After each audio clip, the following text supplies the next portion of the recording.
Ang susunod na programa ay rated PG.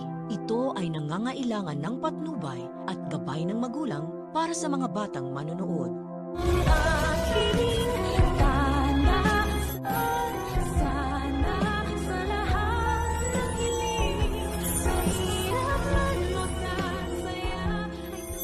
Nakakaumay na talaga ang kaingotan nitong si Robert.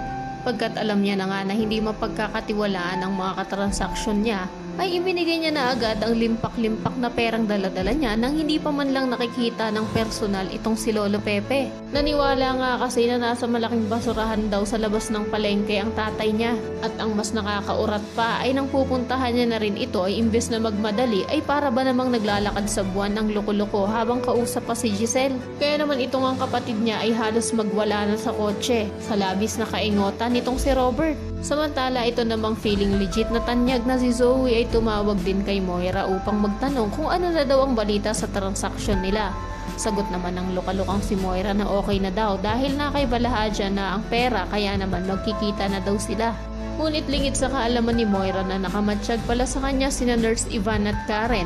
Nang makita niya na nga ang mga ito ay gulat na gulat din siya. Ngunit sa lagay naman ni Direk na palagi na lang kampi kay Moira ay panigurado namang mapapaniwala niya na naman sila Robert na kaya siya nandun ay dahil hindi rin siya mapalagay pagkat iniisip niya rin ang kaligtasan ng asawa niyang si RJ lalo pat mag-isa lang ito. Kaya naisipan ko nun niyang sumunod at mag-disguise para hindi rin siya makilala ng mga holdupper. Ka-stress naman talaga itong si Direk pati na rin ang writer dahil panay na lang pangiinis sa viewers ang mga naiisip na pakulo.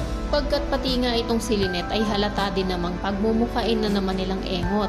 Pagkat nang makita siya ni na Doc Menor at Doc Enriquez na kausap ang hindi kilalang lalaki, ay halos hindi niya napansinin ang dalawang doktor.